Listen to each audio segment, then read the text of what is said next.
Bonjour à toutes, bonjour à tous. Dans cette vidéo, je vais vous faire découvrir une des 5 réserves nationales naturelles du parc naturel régional des Ballons des Vosges.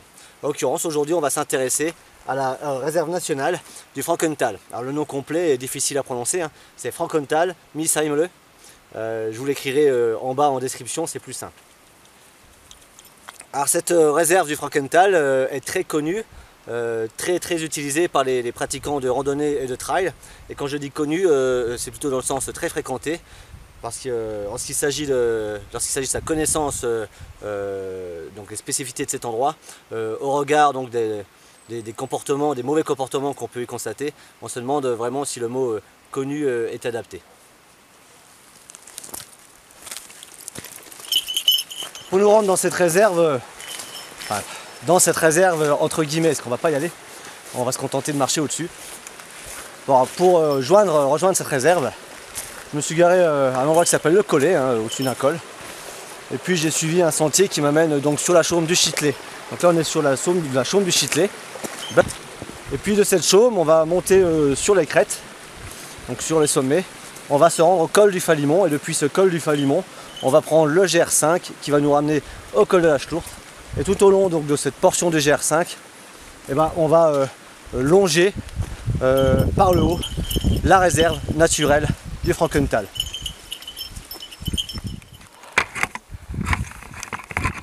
Là le brouillard est bien dense, hein. Je vais faire un petit tour sur moi-même. Et encore il y a un peu de soleil derrière, donc il y a un peu de lumière. Mais imaginez donc à la nuit tombée, dans un brouillard pareil, vous avez intérêt à très bien connaître le secteur, parce que tout aussi facile qu'il semble être, dans ces conditions il est beaucoup plus hostile.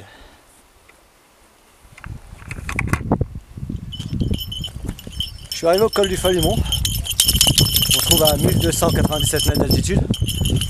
Pour info, je suis déjà venu ici faire une vidéo à l'occasion d'un lever de soleil. La vidéo s'appelle l'évocation des dieux. Je vous mettrai le lien sur cette vidéo. Tout près du Falimont se trouve l'entrée de la réserve du Frankenthal, Misheimle, je ne sais pas si vous pouvez le lire sous le panneau. Le dieu du vent est avec nous parce qu'il nous ouvre une petite fenêtre qui permet donc au dieu du soleil de nous éclairer la vallée alsacienne, hein. Donc en dessous ce sera le Frankenthal, on va s'approcher. J'irai pas plus loin parce que c'est donc interdit aux chiens.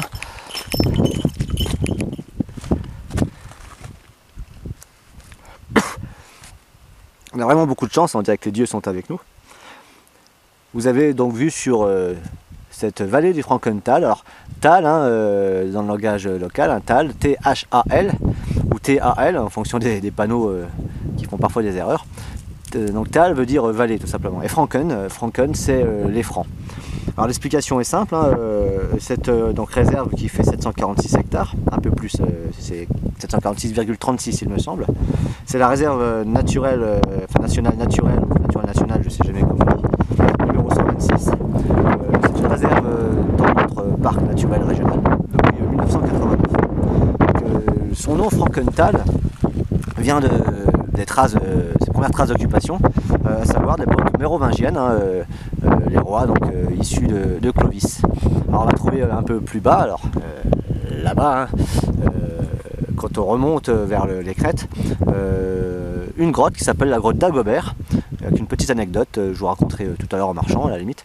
Et puis c'était donc cette vallée des Francs, aussi la vallée des Carolingiens, parce que Francs comme ensuite les descendants de Charlemagne, hein, mérovingiens et carolingiens, se sont servis de cette vallée comme secteur de chasse. On chassait par exemple l'ours, il y avait des ours ici avant. Alors, vous pouvez voir un point d'eau en bas, c'est un secteur un peu tourbé, et puis bon c'est difficile, peut-être en zoomant on va voir. Oui, une toiture, hein, c'est une bergerie. Alors dans cette réserve qui est restée finalement longtemps inexploitée au niveau boisé, hein, les premières traces de coupe dateraient de 660, c'est des coupes sur le sommet, hein, au niveau du Honeck, par un monastère qui se trouvait donc plus bas en Alsace. Ces coupes de bois ont servi donc à dégager des espaces pour faire des pâturages. Cette réserve naturelle donc, est nationale, elle est protégée. Ça implique qu'on ne sort pas des sentiers. On n'y va pas, donc dans celle-là, il y a 5 réserves dans des Ballons des Vosges. Sur ces 5 réserves, 2 sont formellement interdites aux chiens, notamment c'est celle-là, celle du Frankenthal. On n'y va pas. Il protège la faune et la flore. Alors on va trouver une flore alpine, je ne vais pas rentrer dans les détails. Et puis par exemple pour la faune, on va trouver un papillon qui s'appelle le nacré de la canneberge. On va le trouver pas loin de la tourbière normalement. Et puis on va trouver un coléoptère qui s'appelle le chrysomèle alpine. Donc ça on va le trouver au niveau des couloirs d'avalanche. Tout de suite, hein, quand je mentionne le chrysomèle alpine, la chrysomèle alpine, on comprend tout de suite en voyant donc, ces falaises rocheuses en face. Donc ces falaises sont l'habitat idéal aussi pour un animal bien connu ici, implanté dans les Vosges, c'est le faucon pèlerin. Côté oiseau, on va trouver aussi une chouette boréale qu'on appelle la chouette de Tegmalm, appelée aussi la petite nyctale. C'est une chouette de 12 cm qu'on va retrouver par exemple aussi sur le Ventron, une autre réserve naturelle nationale sur notre parc.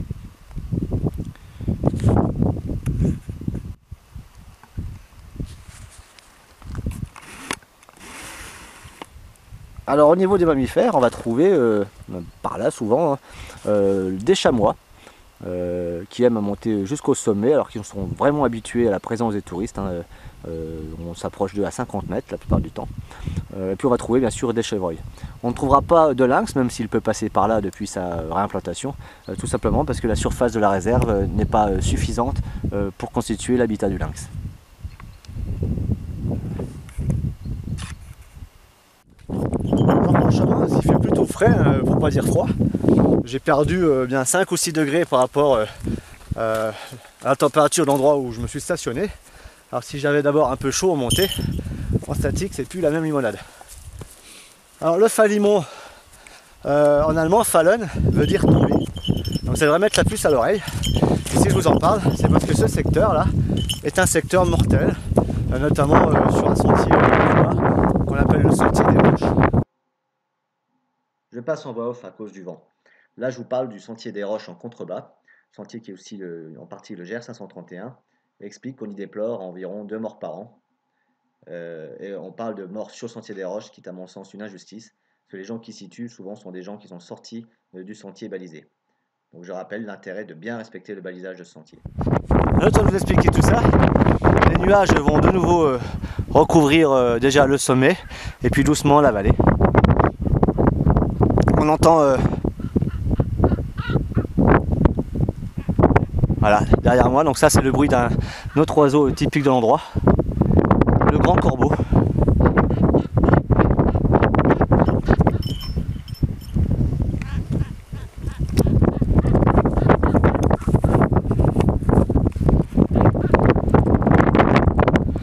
Un autre endroit, enfin, un autre bruit typique de l'endroit, c'est celui du vent. Vous pouvez constater un point particulier des crêtes vosgiennes. C'est cet arbuste qui est déformé. Alors, un arbuste formé ou déformé par le vent, hein, selon. On appelle ça donc un arbre anémomorphosé. Hein. C'est assez compliqué comme ça à prononcer.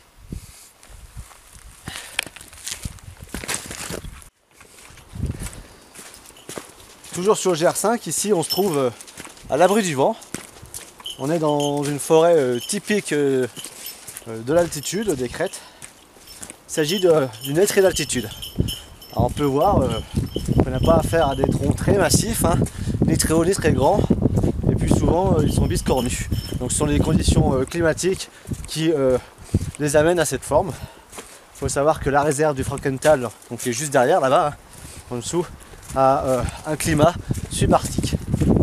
Alors, tout à l'heure je vous ai parlé de la grotte d'Agobert et la petite histoire relative à cet endroit. Alors ça remonte à l'époque où donc Dagobert, roi mérovingien, utilisait la vallée du Frankenthal comme territoire de chasse. Et un jour où il était avec sa cour, hein, chassé à cour, une fois qu'il chassait l'ours à ce moment-là, il s'est retrouvé isolé du reste de sa cour. Et puis il a surpris deux de ses chasseurs, deux comploteurs, qui étaient des partisans d'un de ses rivaux politiques et qui étaient en train de décider d'un plan pour tout simplement l'oxyre discrètement pendant la chasse. Dagobert a décidé de se cacher en attendant de rejoindre le gros de la troupe, hein, pour rester en sécurité. Et donc il a pu échapper à ces deux assassins en se cachant donc, dans cette espèce de grotte qu'on a nommée depuis la grotte d'Agobert tout simplement. Donc cette grotte lui a permis d'échapper à l'assassinat. Et puis plus tard, quand il a retrouvé sa chasse, sa cour, il a fait arrêter les deux conspirateurs. Et puis sans autre forme de procès, les a fait jeter dans le vide depuis les falaises à proximité de cette grotte qu'on appelle depuis la grotte d'Agobert. Là je me trouve au-dessus du sentier des roches, le sentier dont je vous ai parlé tout à l'heure. Alors ce sentier était taillé à même la roche pour permettre aux randonneurs allemands, qui étaient des habitués de la forêt noire, de venir marcher dans les Vosges sans passer de l'autre côté, côté français, dans les Vosges, j'étais encore en France. Ils pouvaient donc marcher en territoire allemand à l'époque sans prendre un gros coup de douze dans le cul par un paysan vosgien. Alors ce sentier a la réputation d'être le plus alpin des sentiers vosgiens. Et pour cause, il est taillé à même la roche, même à un moment on passe dans la roche. On y trouve des escaliers en métal et puis des passerelles aussi.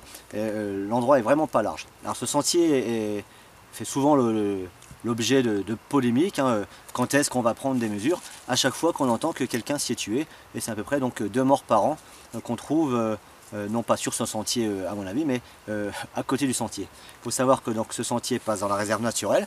À partir de là, sortir des sentiers constitue déjà un mauvais comportement, puisqu'il est polluant et dérange l'environnement. Et puis ensuite, ce comportement est dangereux et puis donc entraîne la mort. Tout comme au Falimont, en hiver, il ne faut pas rigoler avec certains endroits ici. Alors le Falimont par exemple, ça va être le vent et la neige ensemble qui vont former des balcons, et puis non pas des grands balcons, mais qui peuvent dépasser d'un mètre, 1,50 m sur le bord. Et si dans le brouillard vous vous perdez, que vous vous éloignez du sentier, vous allez marcher sur ces balcons et puis les traverser et tomber 50 à 150 mètres plus bas. On va trouver sur le sentier des roches une autre forme de danger, c'est-à-dire des glissades. On va avoir beaucoup de granit. Souvent quand il est mouillé, il est glissant. Et puis on va trouver aussi des racines à fleurs de sol qui elles aussi sont glissantes. Alors à ça vous ajoutez un sentier pas très large et puis des falaises une falaise bien escarpée à côté. La chute ne pardonne pas. C'est ce que je vous expliquais un petit peu quand je disais que le Frankenthal était peut-être un secteur connu, entre guillemets en tout cas, un secteur fréquenté. Quand on le connaît bien, on évite certains comportements. Donc, je vous les rappelle, on ne sort pas du sentier parce qu'on est sur une réserve et dans des endroits comme le sentier des roches, c'est dangereux. On ne bivouaque pas, on n'y va pas avec son chien. On ne disait pas de détritus, bien sûr, ça me semble évident, et on n'y fait pas de feu. Donc si vous voulez casser la croûte, manger chaud sur cette réserve, vous prendrez un réchaud à gaz et puis vous installerez vite fait pour votre popote. Alors les autres précautions à prendre, en plus du respect de la réglementation, je vous conseille fortement d'être bien chaussé. Quand vous portez un sac lourd sur un trek de plusieurs jours, donc quand je dis lourd, c'est quand vous commencez à approcher les 10 kg et que vous les dépassez, prenez des chaussures montantes, des chaussures basses c'est bien peut-être pour une balade à la journée, mais je ne les conseille pas ici pour plusieurs jours sur ce type de sentier. Donc un sac lourd, chaussures montantes pour protéger la cheville, dans la mesure où, comme je vous expliquais, le sol graniteux ou de racines peut vite vous faire souffrir. L'interdiction des chiens n'est pas seulement due à la protection de la faune et de la flore. Quand vous passez sur le sentier des roches, à certains endroits, c'est pas très large, et si deux chiens se croisent et se mettaient à l'idée de se bagarrer, ça serait vite problématique. Autre précaution à prendre, éviter de marcher dans la montagne avec des jeans. Le temps change rapidement. Si vous prenez une grosse averse et que vos jeans sont trempés, vous allez voir que la matière du jeans, qui est une matière coton, est vite inconfortable. Elle est froide, elle colle aux jambes. Alors, une autre petite précaution à prendre, qui est typique de la montagne, c'est ne pas s'habiller en sombre. Alors forcément, je ne suis pas un bon exemple aujourd'hui, je suis en noir, mais mon sac est bleu et j'ai donc un tapis argenté qui permet donc de me signaler en cas de problème où je me perdrai. On a vu tout à l'heure, il y a beaucoup de brouillard sur le sommet quand il ne fait pas beau. Si vous vous perdez et que vous vous blessez, vous allez faciliter le travail des secours.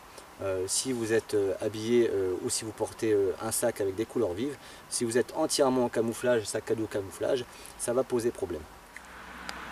Alors là on se trouve à l'entrée, une des entrées en tout cas la plus connue du sentier des roches. On y voit donc, on nous rappelle qu'on est sur la réserve. Donc on va rentrer sur la réserve naturelle du Frankenthal. Et puis un panneau nous explique que ce sentier donc, est escarpé et demande des précautions. Donc il est interdit en hiver Donc on va le voir là sur un autre panneau, en cas où les gens ne comprendraient pas. Donc on a quand même ce panneau qui indique Sentier des Roches pour votre sécurité, fermé en conditions hivernales. Et puis le panneau à l'entrée là qui nous dit qu'il est impraticable en hiver. Malgré ça, on a des accidents qui arrivent en hiver. Donc tout à l'heure quand je disais quand est-ce qu'on va prendre des mesures, la réponse quand est-ce que les gens seront moins cons. Si on vous dit que c'est interdit en hiver parce que c'est pas praticable, faut pas y aller en hiver. Alors, au début on l'avait interdit aux raquettes, c'est pas assez large pour passer en raquette. Maintenant on l'interdit même aux piétons, on va dire, en hiver. Alors on peut voir le rectangle bleu, c'est en fait le symbole du GR 531 dont je vous avais parlé tout à l'heure, hein. Le Sentier des Roches, c'est le GR 531 en partie. Et puis donc cette entrée se trouve au niveau du col de la Schlourte, donc un col assez connu dans les Vosges, hein, qui fait passer donc des Vosges vers le Haut-Rhin, ou du Haut-Rhin vers les Vosges. La Schlourte, donc en allemand alsacien on va dire, ça veut dire gorge ou défilé.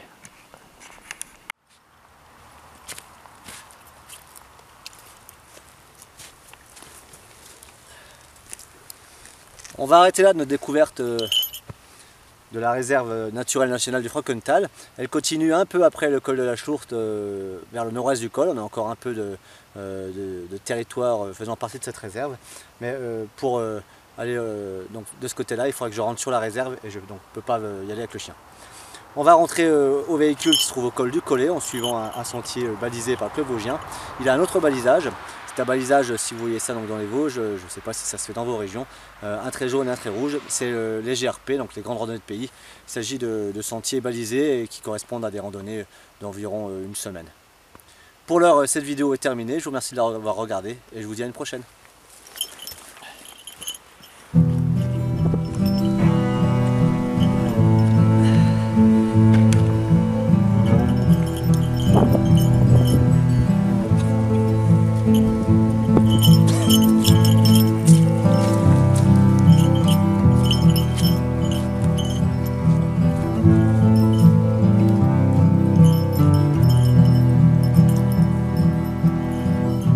Axes are past.